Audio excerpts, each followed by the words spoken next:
There's a newsstand over there! Wanna grab a copy of the Steambird?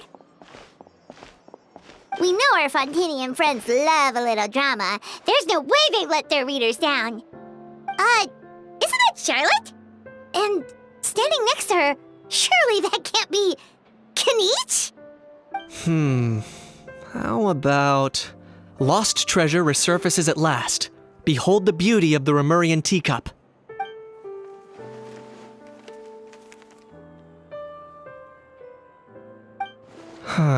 Pretty shocking. But it still feels like it's missing something. Ah, got it! Udex gravely wounded in shocking stabbing. Set to miss cross-border smuggling trial.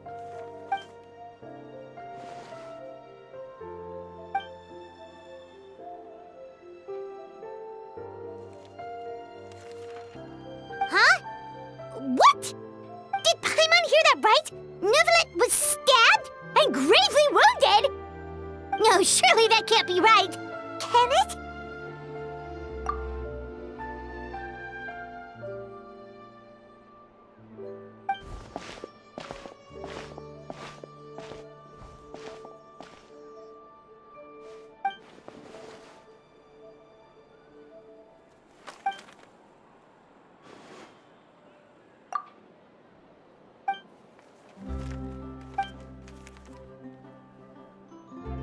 Hey there, you two. Fancy running into you here. Yeah, that, and also a less than pleasant shock. What the heck was all that about a saurian meat restaurant and the Udex getting stabbed? Please say you... Trading tabloid headlines? Yeah. Charlotte and I were having a little contest to see who could find the most ridiculous fake news stories. Either I got lucky, or I have a knack for honing in on the most outrageous material.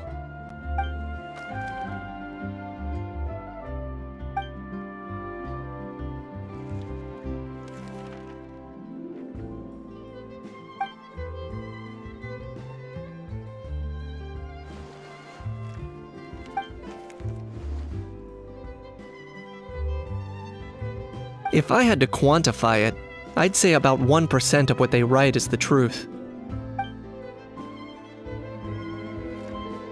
Huh? Him? Lenient? Oh, you gotta be kidding! Ah! Don't get me wrong. I'm not trying to give credit to these so-called news stories for occasionally including a grain of truth. All I'm saying is, even the wildest leaps of the human imagination are always rooted in reality. You mean all those fake headlines you mentioned actually do have some basis in fact? Sure they do. For instance, there was in fact a smuggling trial recently. Considering the amount of speculation surrounding the smuggled goods, it's no wonder there are rumors about restaurants serving saurian meat or teacups being unearthed from ancient ruins. But in reality, the goods in question were simply a few ancient relics dug up from ruins in Natlan. Rest assured, no saurians were harmed in the process.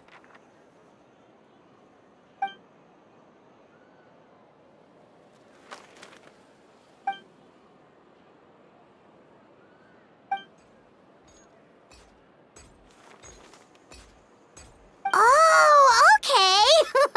Paimon was so busy freaking out about those headlines that she totally forgot to ask why you're here in Fontaine, Kaniche.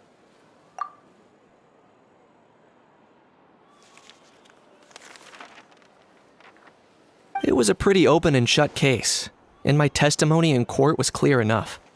But I'm guessing, Mademoiselle Charlotte, that you're less interested in the case than you are in trying to uncover some news stories about Natlan.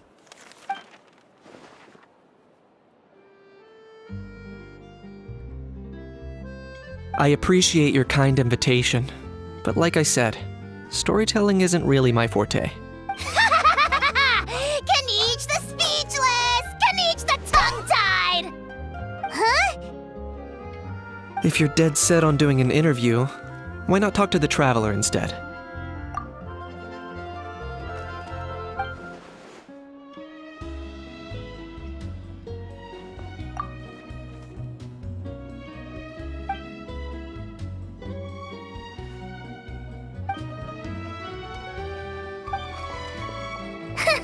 Charlotte! Charlotte never stops, does she? Anyway, Paimon just has to ask. That owl thing that popped out before, or was it a howl? It kind of looked like a howl, but at the same time... Oh, that thing. Yeah, that was a howl. Huh? What's up with him? Like, he's still noisy, but he's way quieter than before. It's like he's trying to hide or something. Could be. Not acclimatizing? Aw, poor Almighty Dragon Lord is not feeling well. Too bad he can't come out to argue back.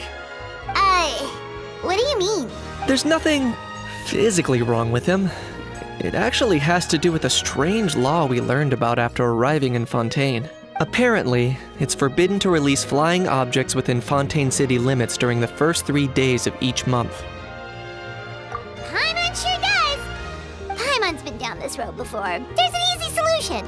As long as Kaniche holds onto a how's tail, he'll be considered an Almighty Dragon Lord balloon, not a flying Almighty Dragon Lord.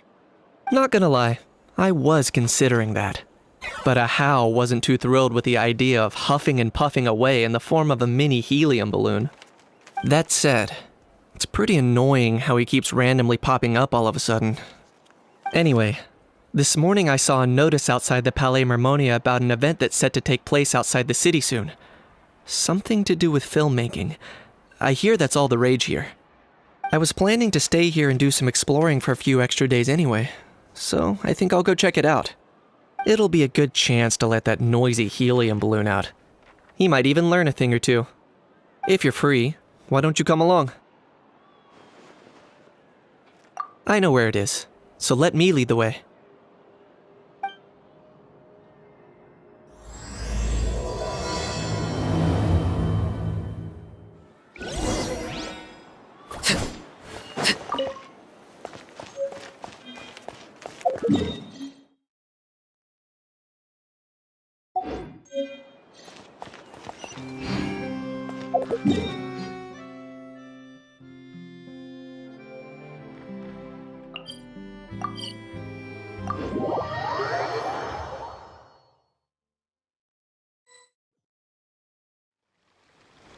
Looks like I remembered correctly. Here we are. Wow, this is awesome! Hard to believe it was just an empty beach before. Yeah, it was still completely deserted only a few days ago when I passed by on my way to testify at the Opera House. There must be some efficient workers in Fontaine. Quite impressive. A few days? One night was all it took. Rap-a-tap-tap, ta-da! But is this all it takes to blow people away? Oh, no. Given my past experience, I can't let myself get carried away.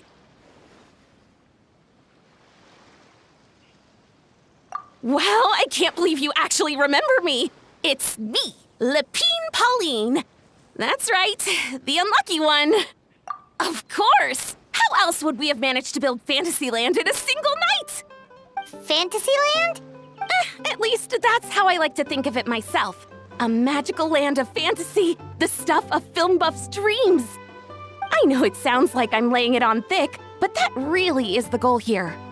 As you can see, the theme of this amusement park is Fontainian filmmaking, a place for all film lovers to come together and co-construct a world of dreams. Co-construct? Well, that's a relief. Sounds like you're sharing the cost this time rather than pouring your entire life savings into a single project. Nope! I might be inviting others to help fund this, but that doesn't mean I haven't thrown all my life savings into it too! Huh? You've got to be kidding. Ha! Look at you, puny little humans. Recklessly betting your entire future against some stupid vanity project. If you're expecting even an ounce of sympathy from the Almighty Dragon Lord, dream on! Mockery is all you shall get, straight from the heart! Sorry, just ignore that little gizmoid. He likes to butt in occasionally. Do go on. Gizmoid? Who you calling Gizmoid? You're the Gizmoid! Wow! That's quite a nifty mecha you've got yourself there. Is it some sort of smart personal assistant? You ought to let Miss Charlotte see your cool gadget. Who knows? Maybe you could even look into mass production. Mass production? Ugh, insolent, vulgar, and disrespectful! I, the Almighty Dragon Lord, am one of a kind! There has never been another like me, nor will there ever be! And another thing, smart is the understatement of the century! I shall have you know that I am Kahulahau, forebear of ancient wisdom! I lived for eons long before any of you were born! What? Heavens above! I beg your pardon, forebear of ancient wisdom. Please, I meant no offense. Idiot meets idiot. What's all the fuss? Making some new friends, are we? Miss Navia! Allow me to introduce the star behind all the work that's gone into this venue. Miss Navia, president of Fontaine Spina di Rosula. Hello, everyone. Partner, Paimon, how have you been lately? Hello there. I'm Kanich. What about me? What about me? My useless servant can't even give me a proper introduction. You think someone yelling their name out in the middle of a public street really needs an introduction? He's not wrong. I caught yours just now, in fact. So, you must be the almighty Dragon Lord, Mr. Ahau. It's a pleasure to meet you.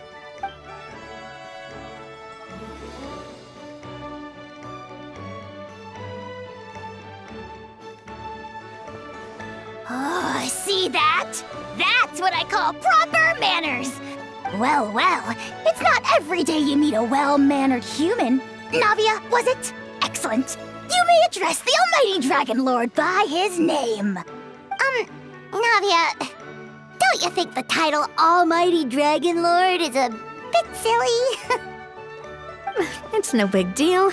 All little animals do that, don't they? I mean, try to puff themselves up to look more impressive. Anyway, it's all thanks to Miss Navia and the Spina di Rosula that Fantasyland's gotten up and running in the space of a single night. Honestly, thank heavens! After all that paperwork and endless waiting, the event and venue finally got the green light. I couldn't wait a moment longer. The second the approval came through, I reached out to President Navia hoping she could lend a hand.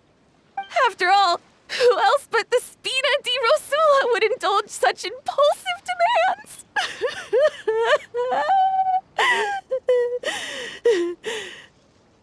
Sorry, traveler.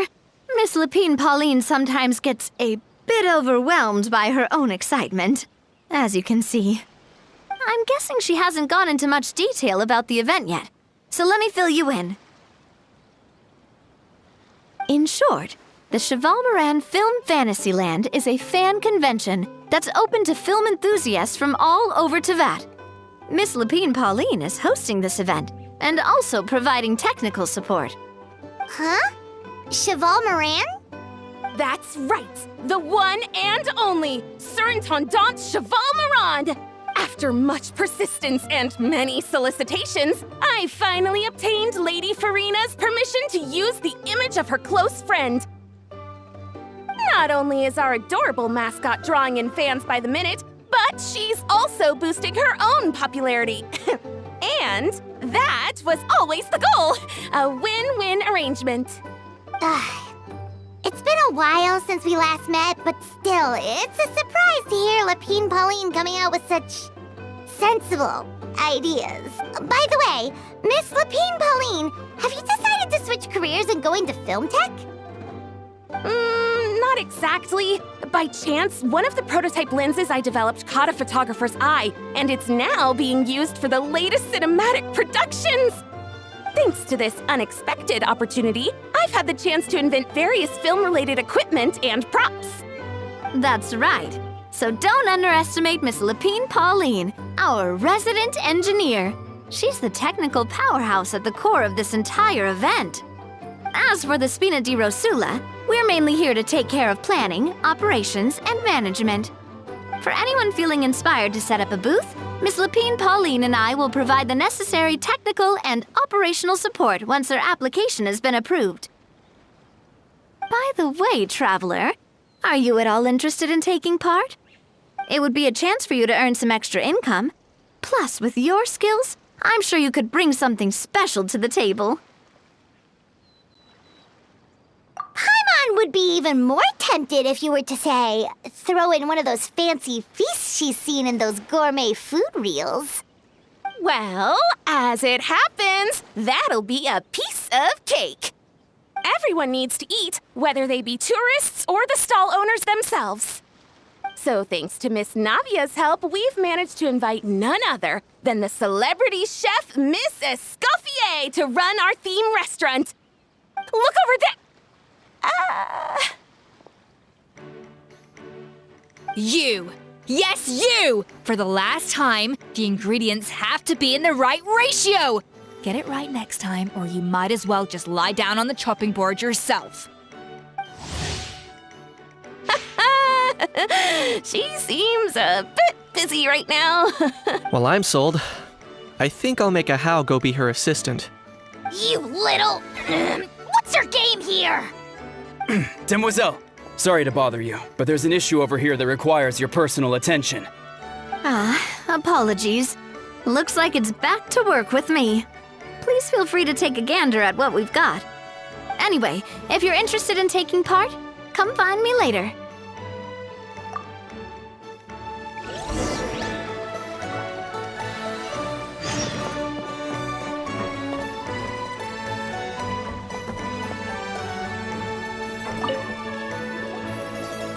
Greetings. Apologies if you overheard my harsh words just now, but I assure you it is entirely necessary. The sheer lack of standards here will be the death of me. Do you have any idea of the kind of customers I'm gonna get with how lax things are at the moment?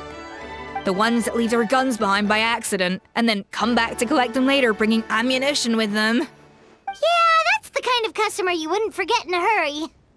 Oh. Wait, has that happened before? No, it's just the mention of guns reminded me. Someone did actually leave their gun nearby. Huh? Just before we started setting up, as we were cleaning up the site, someone stumbled upon a mysterious locked box. It didn't look like something from Fontaine, though. It had more of a Natlanese vibe. Oh? Do you think a foreign tourist might have left it behind? That's what I assumed at first. But the box was buried beneath a pile of wooden planks, rocks, and whatnot, so it seemed like someone deliberately hid it there. But I didn't see much point in speculating, so the best thing I could think of was to hand it over to the authorities. I trekked all the way over to the Palais Mermonia just to hand it in. Ugh, it was exhausting. What did the authorities make of it? Oh, they made a mountain out of a molehill, as usual. Before even addressing the question of what was actually inside the box, they had several heated discussions about whose responsibility it was to write the lost and found notice.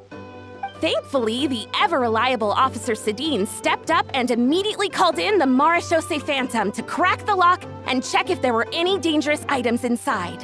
And, as it turned out, there was a gun. Wow, that's a dangerous item, all right.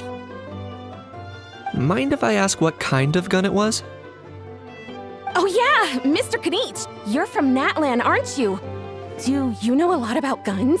You could say it comes with the job. I have an interest in weaponry and the like. Ugh, such a spoiled brat.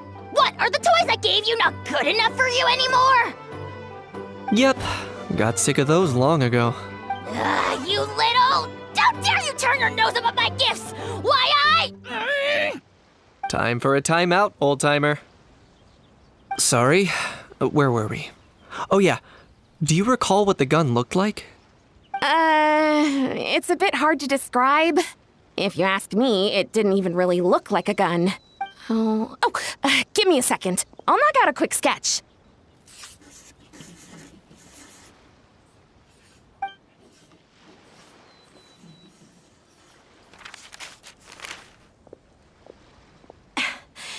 something like this. Whoa, it's so neat and precise! It's nothing. Sorry. Is something wrong with my drawing? I know it doesn't really look like a gun, but I assure you, this is exactly what it looked like. And it certainly could shoot as well, too. I confirmed that with the officer from the Marechaussee Phantom. No, quite the opposite. The features are very accurate, and it is definitely from Natlan. Please, don't mind me. I'm just taking a moment to admire it.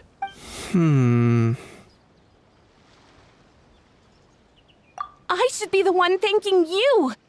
Thank you, and everyone else for your support. Don't mention it. Besides, we haven't really done anything. Not at all! The buzz and excitement you guys bring is exactly what this event needs. Oh dear, I'm starting to feel a bit guilty watching everyone else toil away. Guess it's about time I got back to work too. But just before I go, one last thing. Traveler, it's wonderful to see you. Here's to a successful collaboration.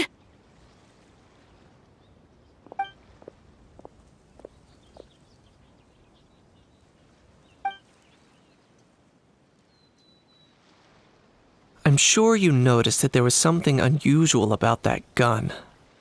Correct. It's most likely an old weapon dug up from some ancient dragon ruins. Based on my experience, it might be more accurate to refer to it as a hand cannon.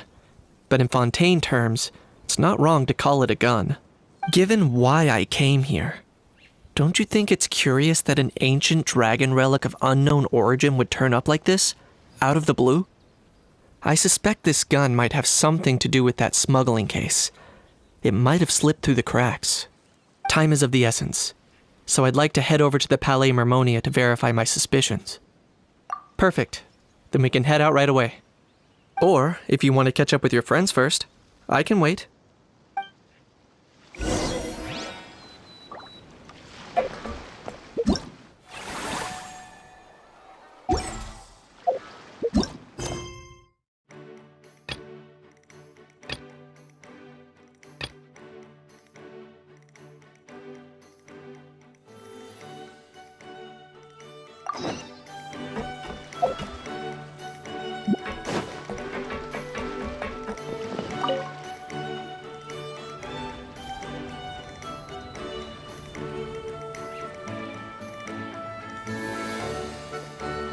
Traveler, it's you!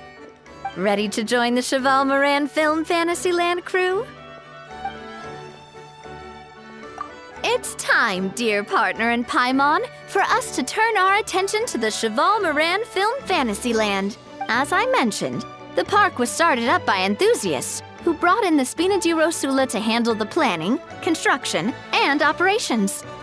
Of course, enthusiasts aren't typically all-around experts. They usually stick to designing the event booths. We, for our part, handle long-term operations and develop standardized strategy guides for the different activities. Long-term operations? Strategy?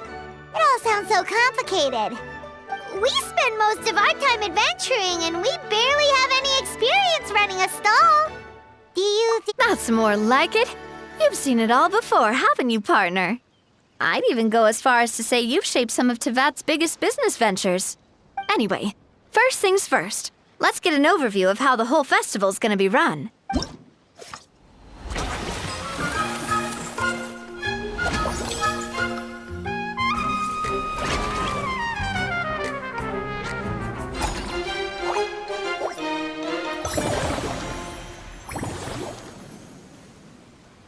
As you can see, our Fantasyland's a bit like a sugar-free macaron right now.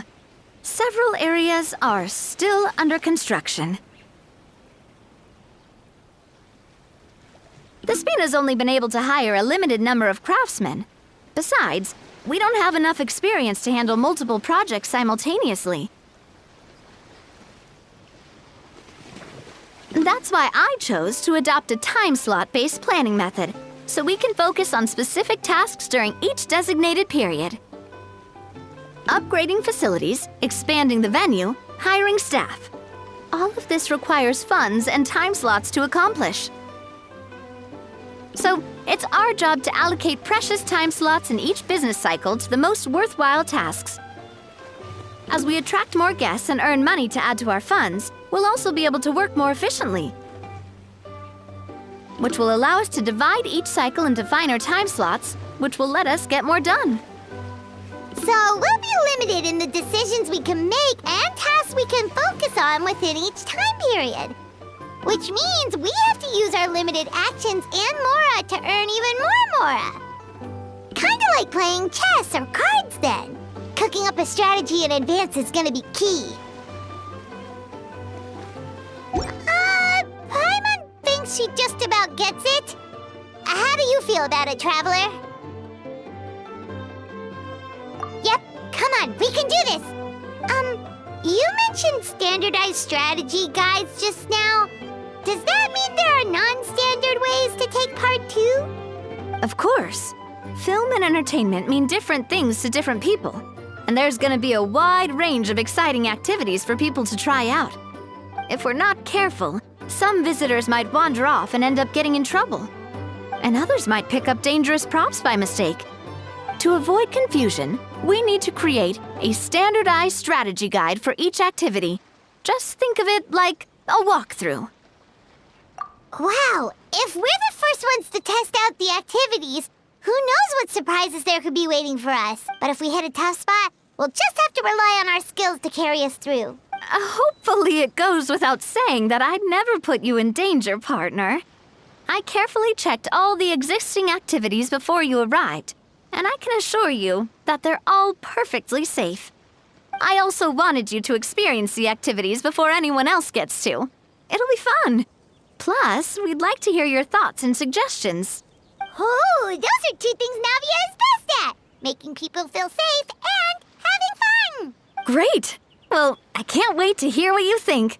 Your input is super important to us. All right, then. Let's start with Eclectic Escapades and put our first guide together.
Both of you seem even more excited than before.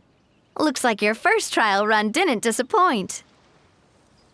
Paimon hasn't actually watched that many films, but after trying it out, she might just be hooked. We should check out the film that it's based on. Great job, Paimon. That's exactly what our enthusiast friends were hoping you'd say. They'd be beyond delighted to hear that visitors are curious about the films that inspired these attractions. Some have even been willing to contribute extra funds out of their own pockets. Where budgets have allowed, of course. Out of their own pockets? That's right. While the Spina di Rosula covers the cost of basic booth materials and rental fees, many fans have personally funded promotional materials and related merchandise. The cost of the booth itself isn't their main expense. Some of them have already started designing spin-off products inspired by film characters. Take our official mascot, Surintendant Chevalmoran, for instance. She won second place in the last most popular character poll for the comic film category, and was even dubbed the pinnacle of round, bouncy cuteness. Many people have expressed interest in designing cushions based on her image, using the highest quality fabrics and hiring the most skilled artisans to mass produce them. These cushions will officially go on sale at the next convention alongside lots of similar products. Sounds irresistible, right?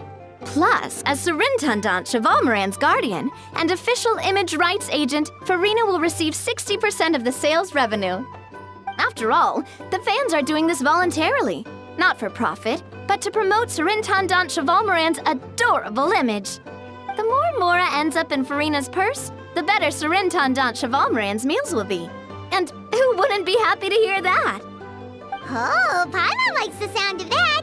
Everyone working hard for something they all love without worrying about profit. Still, we can't just ignore Mora completely. Whether it's fan creations or official commercial projects, some level of financial balance is still necessary. The same logic applies to the Chevalmoran Film Fantasyland taken as a whole. Once we finish the standardized strategy guides, our attractions can officially be open to the public. But we can't take personal charge of the ticketing process. There's plenty of work to do at the various booths, and the park itself is a work in progress. We'll need to assign dedicated employees to maintain and manage each attraction. There's a recruitment section on the park's bulletin board. We've received many applications, and each candidate has their strengths. Our job is to match the best candidates to each attraction based on their overall performance. Once assigned, the staff will keep the attractions running, ensuring a continuous revenue stream. Wait, so we've suddenly gone from being playtesters to heads of human resources? That's definitely a first for us. Just don't hold everyone up to your own standards, okay? You can't expect everyone else to be as capable as you. All right, time to review some resumes. Fingers crossed we'll get some exceptional candidates.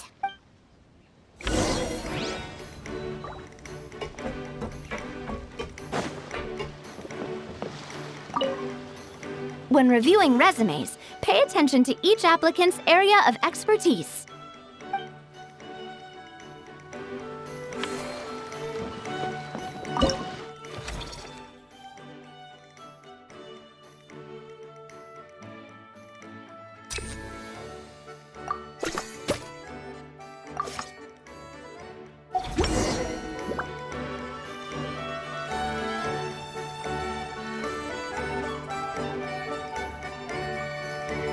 Looks like this particular employee is really getting into their role. You're both doing great. You sound more like bosses than I do. In any case, with this, the Chevalmoran Film Fantasyland is now officially open. Running a theme park is a long-term project. You won't make much if you try and rush it. We're just about done with our current work setup, so let's take a short break and wait for this cycle's revenue report to come in.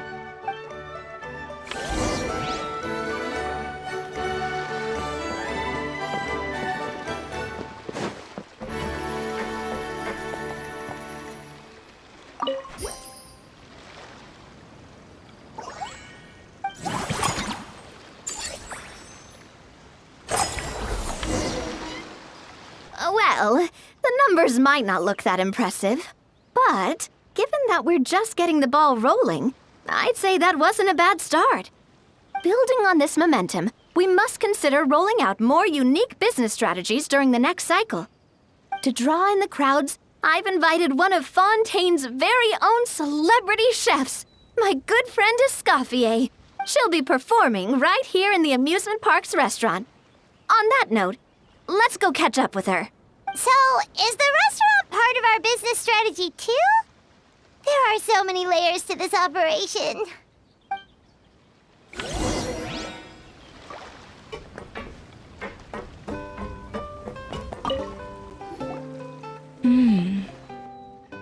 The restaurant is up to standard, and the waterside location will make for a unique dining experience.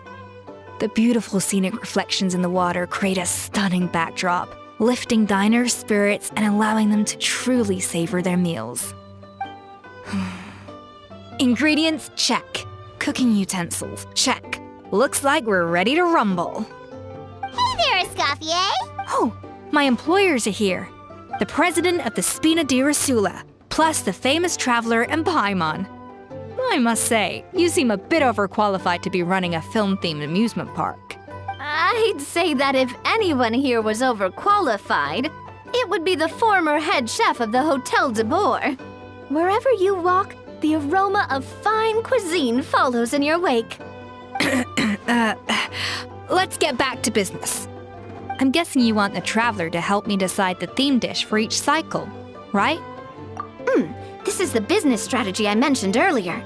Using Escoffier's top-tier dishes to attract more visitors to the park. But this isn't just about attracting visitors. Her culinary masterpieces will surely have other surprising effects. Just imagine, Paimon, if all you needed was a single ticket to enjoy all the attractions and taste all the legendary food. Wouldn't you be tempted?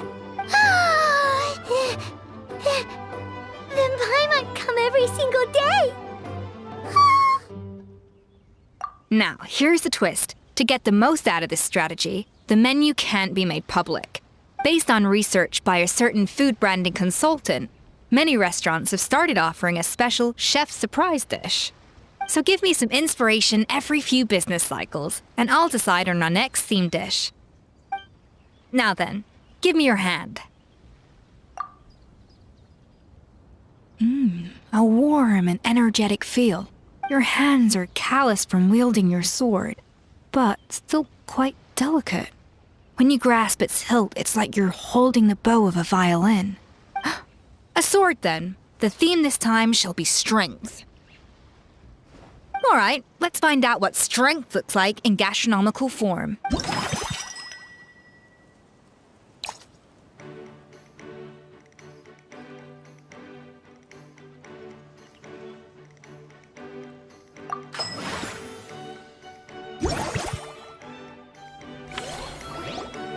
I've refined the sauce for these barbecue ribs. It's a richer flavor than the classic version, but not at all greasy. The mint extract in the seasoning leaves a refreshing aftertaste, perfect for indulging yourself after a fun-filled day. But if you ask me, I'd say the artisans need these more than the guests. The artisans? As I'm sure you've noticed, this park isn't quite finished. A serving of these barbecue ribs should help the artisans replenish their strength much more quickly. As their bosses, you have an obligation to provide meals for them. So why not invite them to dine here? Who knows? The morale boost might even improve their productivity. Oh? If I recall correctly, you once served up some special fish and chips for the porters over at the Fleuve Centre. For several days after, the workers were all incredibly efficient. They'd finish 8 hours of work in just 5. And then, because they clocked out early, they'd come back completely refreshed the next day. Then there's no time to lose. Go invite the artisans over while these ribs are still hot. I'll prepare some side dishes and desserts too. That's a great idea! You really live up to your reputation, Escoffier! Looks like these themed dishes are gonna make a huge difference after all. We'll have to make sure we check in with you regularly. The artisans are pumped and ready to roll thanks to that themed dish. And perfect timing, too. Let's take this chance to take the facilities of our eclectic escapades to the next level.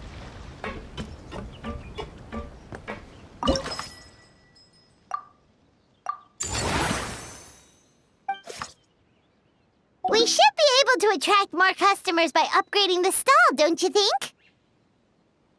That's right. Based on my business experience with the Spina di Rosul, An attraction will reach its ideal revenue only when its service value meets customer expectations. As we improve and expand our facilities, expectations will also increase accordingly.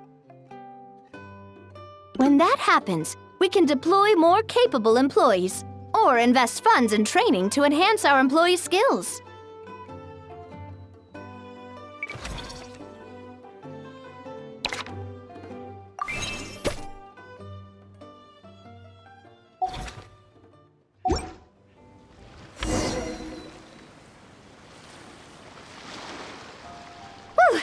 That should be everything. Looks like you've pretty much mastered how to run this park. Huh? Have we really? Thinking about it, we have learned quite a lot, haven't we? Oh, not at all. I wouldn't say I taught you much. Your intuition's been guiding the way mostly. I imagine long-term operations sounded like a scary prospect the first time I mentioned it, huh? But don't let that scare you. Just break things down into smaller steps and tackle them one at a time. Even if you're not a genius or naturally gifted, you'll get it done in the end. Whoa, seeing your own progress has really got Paimon fired up! From here on out, we'll be running the Cheval Moran Film Fantasyland together! Let's make it a big success!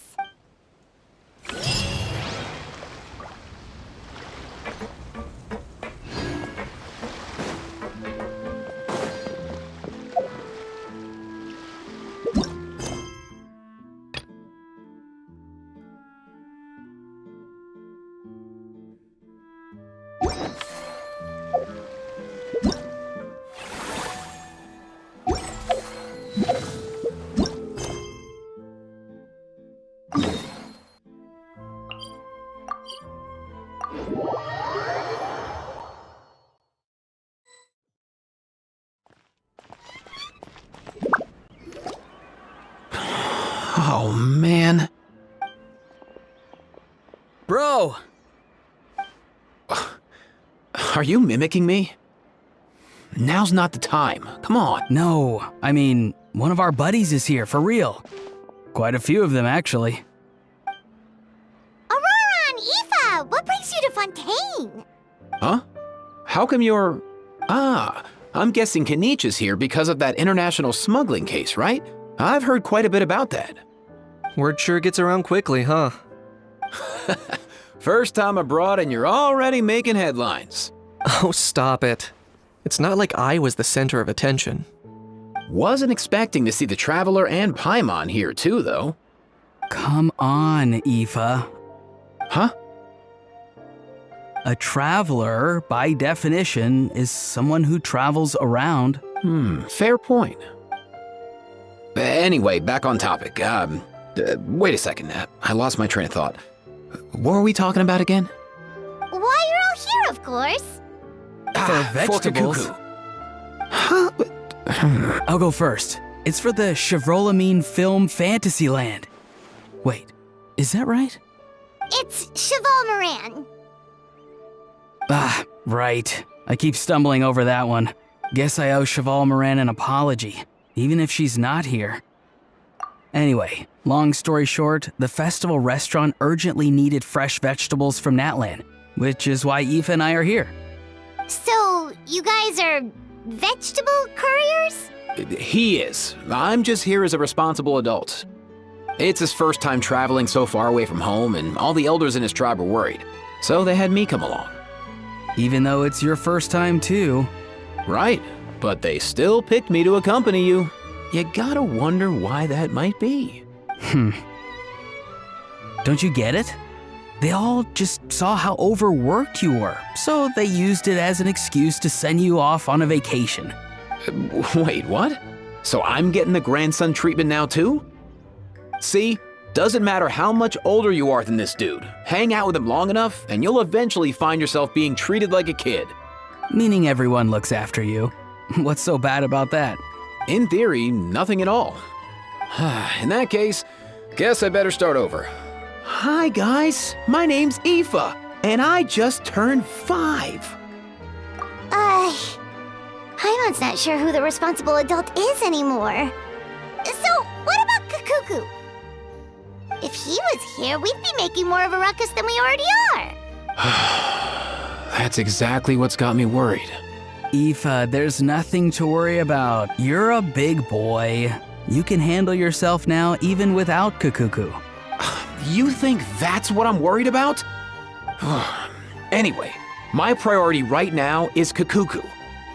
Suffice it to say, Kakuku's in big doo-doo. How so? He's so small, and all he knows are a few harmless phrases. What kind of trouble could he even get himself into? Let me guess. Did he get caught out by the law on flying objects? Bro, you too? Not me. How?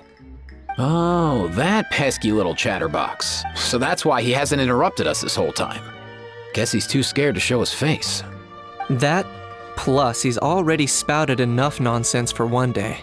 So I've put him on mute until tomorrow. Nice one. If I was even half as decisive as you are, I would have kept a closer hold on Kakuku so he didn't get a chance to go flying off. Oh no, bro. Or rather, did Kakuku get caught by the guards for flying around? If they had managed that, we'd at least be able to track him down. But when the guards started chasing him, Kakuku flew into that building next door. I wouldn't be surprised if there was a high-stakes pursuit going down in there as we speak. Just like one of those cool crime movies. Which building? That one? Yup, that's the one. Kakuku sure has a good eye for a getaway. It's the tallest building around. I may be able to fly up pretty high, but checking every last window would still take quite a while. As for Aoife, well, let's just say he's not flying anywhere without a Saurian.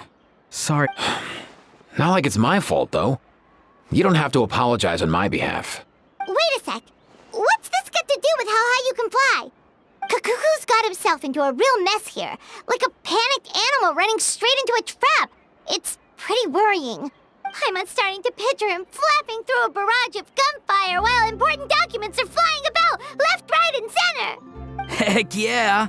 If anyone can pull it off, it's Kakuku. He's always been such an awesome Saurus. I believe in him. For real now? Do you even hear yourself, bro? Of course I'm for real. I'd never make light of something like that. All right. Everyone's an awesome Saurus. Well, the human version.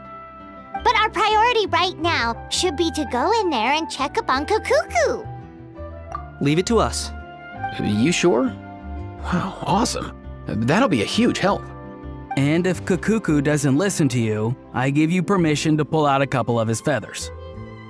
Wait, since when was that up to you? Well, then it's your call, bro.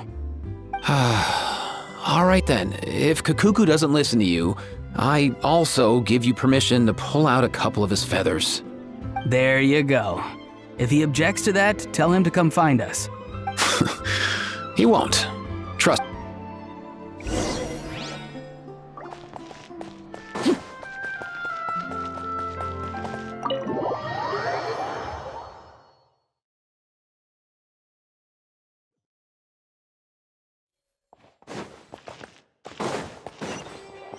Nothing new there. What's all that commotion? Are they arguing in there?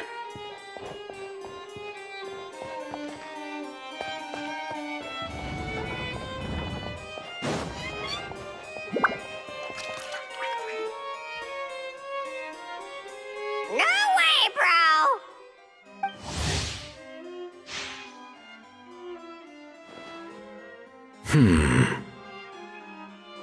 Did he say he came from Natlan? No. Get out of here! I can understand his words, just not what they mean. Oh no.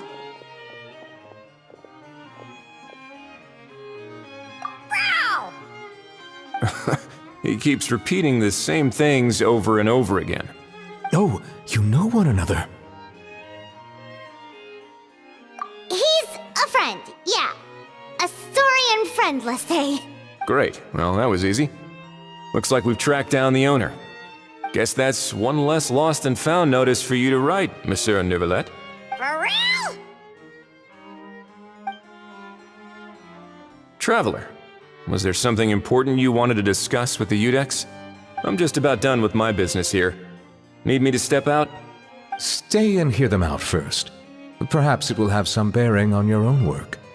If I'm not mistaken, you are the same Mr. Kanich who served as a witness in the smuggling trial? I take it there's been a further development in the case. That's right. Very perceptive, Mr. Udex. So you've met Nervalette before? But wasn't the trial overseen by another judge? I've seen his photo in the papers. But as for this other gentleman... Allow me to introduce you to Mr. Wriothesley, Administrator of the Fortress of Meripede. Or in layman's terms, Fontaine's prison warden. Please, feel free to share anything about the case. There's no need to keep anything from him. Pleasure to meet you. Pleasure to meet you! Wow, that sounded just like me. But should we really discuss official business in front of the Saurian? Oh, wow! Oh, no! I believe he said... Or rather, I suppose he meant that he'll keep this to himself. Though I should mention, Mr. Kukuku, that we will have to ask you to sign a confidentiality agreement. Sure thing, bro!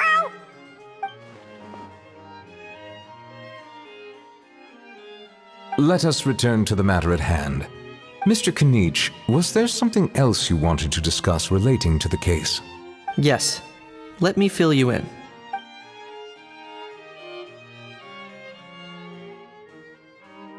Wow! It really is exactly like Lapine Pauline's sketch!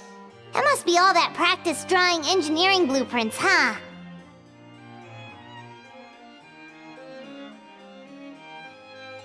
So if it's true that this weapon came into Fontaine alongside the contraband from the smuggling case, then there's a high chance we overlooked a suspect. That's exactly my line of thought. I see. Mr. Kanich, thank you for reporting this promptly.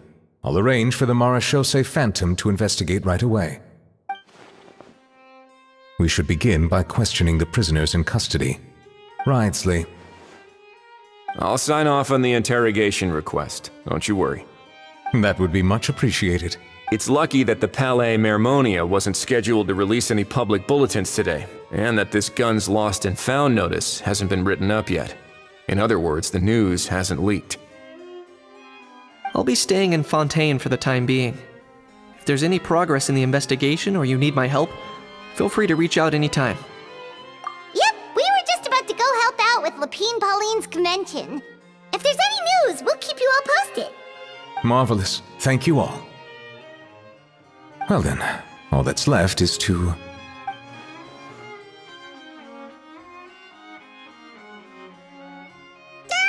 You miss me, bro? He really does come out with the most unexpected things. Who did he learn it all from? Huh.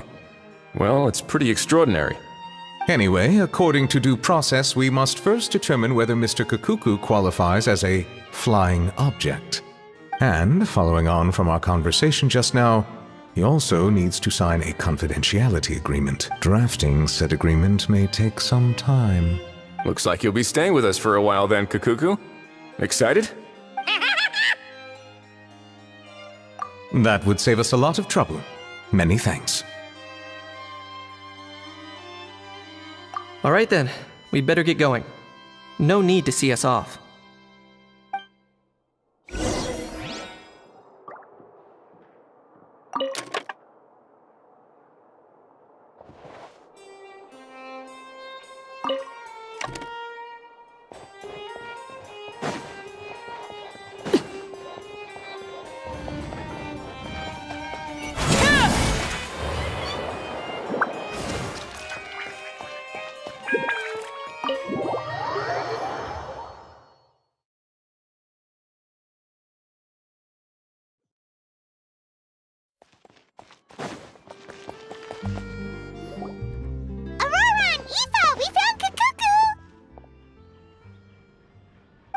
What's the situation? How bad is it? Oh no. When I saw that Kukuku wasn't with you, I'd already prepared myself for the worst. Relax, Aoife. Maybe Kakuku just prefers high-rise living now. Sometimes you just have to let the kids grow up and make their own choices in life. For real now? Do you even hear yourself, bro? It's not that bad. Kakuku's fine. Still very much alive and kicking for starters. He hasn't been arrested either, so no jail time. See? You're not exactly reassuring me here. As for the bad news, well, it's really not that bad. Kakuku accidentally overheard some top secret stuff, so he has to stay at the Palais Mermonia for a while to sign a confidentiality agreement. But there's no need to worry. The person in charge of looking after Kakuku is super nice, so he'll be absolutely fine. All right. That doesn't sound too bad after all. Wow, hearing that's put my mind to rest. But based on my understanding of how things work here, the ban on flying objects should be over by the time Kakuku actually gets out. What a shame. Oh well, I guess we'll just have to go have some fun without him. You don't look disappointed in the slightest. Anyway, Auroron and I will be staying in guest rooms upstairs at the Hotel de Boer for the time being. Feel free to drop by if you need us.